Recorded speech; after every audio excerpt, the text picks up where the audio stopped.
তোয়াক্কা করি নাই, নরেন্দ্র মোদীকে তোয়াক্কা করি নাই, এই সরকারকে তোয়াক্কা করব আমি দাবি করছি দেবপ্রিয়কে ক্ষমা চাইতে হবে দাবির কাছে। আর একজন পাওয়ারফুল ব্যক্তি এই সরকারের, তার সম্পর্কে দুই চারটে কথা বলা দরকার। ডক্টর দেবপ্রিয় ভট্টাচার্য। ডক্টর দেবপ্রিয় ভট্টাচার্য এই সরকারের প্যারালাল ফাইন্যান্স মিনিস্টার।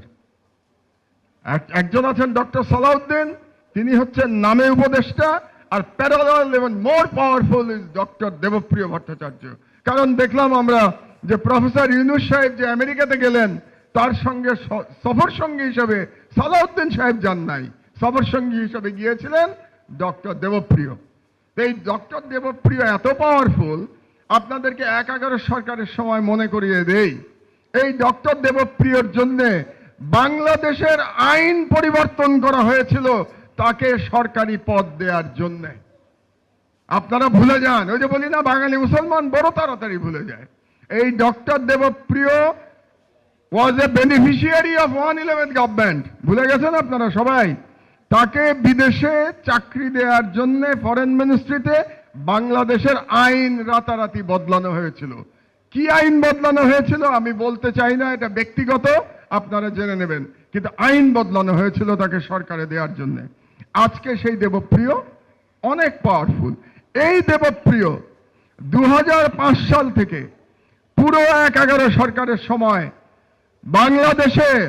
বাংলাদেশে ইন্ডিয়ান করিডোর দেওয়ার জন্য তিনি প্রতিদিন ক্যাম্পেইন করেছেন, বিদেশিদের টাকা নিয়ে প্রতিদিন সেমিনার করেছেন তিনি, যাতে বাংলাদেশে তথাকথিত করিডোর, তথাকথিত ট্রানজিট দেওয়া হয়। এবং তার বক্তব্য কি ছিল সেদিন মনে করে দেখেন। আবারও আপনাদের স্মরণ শক্তি মানে আমি হেল্প করছি আপনাদের মনে করার জন্য।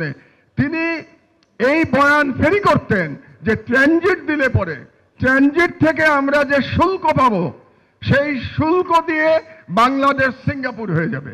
সেই শুল্ক দিয়ে নাকি আমরা এত টাকা পাবো ভারতকে ট্রানজিট দিলে পরে, যে ওই টাকাতেই বাংলাদেশের ফরেন কারেন্সির সব প্রবলেম সলভ হয়ে যাবে, আমাদের আর ফরেন কারেন্সি লাগবে না। দেবপ্রিয় বাবু, আমি জানতে চাই আপনার কাছ থেকে, এই গত 16 বছরে ট্রানজিট থেকে কত ডলার আয় করেছে বাংলাদেশ, আমি জানতে চাই এটা। আজ পর্যন্ত আপনাদের কোনো সাংবাদিক এই প্রশ্নটা সরকারকে করে নাই। আসলে 16 বছরের চাটুকারিতা করতে করতে আপনাদের সাংবাদিকদের আর ব্যাকবোন বলে কোনো জিনিস নাই। আপনারা যে মন্ত্রীকে তো শুধু চাটুকারিতা করেন, আপনারা মন্ত্রীকে তো কেউ প্রশ্ন করেন না। আমরা তো দেখেছি সংবাদ সম্মেলনের নামে কি হয়, তো আমরা দেখেছি এই দেশে। সুতরাং আমরা আজকে যদি আমার দেশ থাকতো, আমি বলে দিচ্ছি আপনাকে, আমার দেশ এতদিনে দেবপ্রিয় বাবুকে জিজ্ঞেস করতো দুটা প্রশ্ন, যে আপনি আমাকে হিসাব দেন যে আপনি যে ট্রানজিটের পক্ষে ওকালতি করতেন, সেই ট্রানজিট দিয়ে আমরা কত টাকা আয় করেছি, কত ডলার আয় করেছি। এক, সেই আয় যদি যৎ সামান্য হয়ে থাকে, আমার যেটা ইনফরমেশন, সেই আয় নামমাত্র, নাই বললেই চলে, তো সেই আয় যদি যৎ সামান্য হয়ে থাকে, তাহলে আপনি যে আমাদেরকে তখন স্বপ্ন দেখিয়েছিলেন যে ট্রানজিট দিলে পরে বাংলাদেশ কি বলে সিঙ্গাপুর হয়ে যাবে, তাহলে তার জন্য কি আপনি ক্ষমা চাইবেন জাতির কাছে? আমি দাবি করছি দেবপ্রিয়কে ক্ষমা চাইতে হবে দাবির কাছে।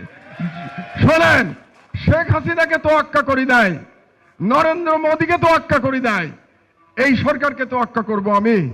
জেল জুলুম আমার হজম হয়ে যায়, ও কিছু যায় আসে না আমার জেল জুলুমে। সুতরাং এই সরকারের ক্ষমতাবান ব্যক্তি ডক্টর দেবপ্রিয়, এই সরকারের ক্ষমতাবান ব্যক্তি ডক্টর ইফতেখারুজ্জামান, এদেরকে কে নিয়োগ দিচ্ছে? ইউনুস সাহেব একবার বলেছিলেন ওনার নিয়োগকর্তা নাকি ছাত্ররা। তো ওনার নিয়োগকর্তা যদি ছাত্ররা হয়ে থাকে, তাহলে কি এই সমন্বয়করা দেবপ্রিয় ইফতেখারকে চাকরি দিচ্ছে, তাদেরকে নিয়োগ দিচ্ছে? এটা আমার খুব জানার ইচ্ছা রইল। আর এটা যদি না জানে, তাহলে সমন্বয়কদের যে সকল প্রতিনিধি এখানে আজকে উপস্থিত আছেন, তারা যান দেবপ্রিয়র সাথে বসেন,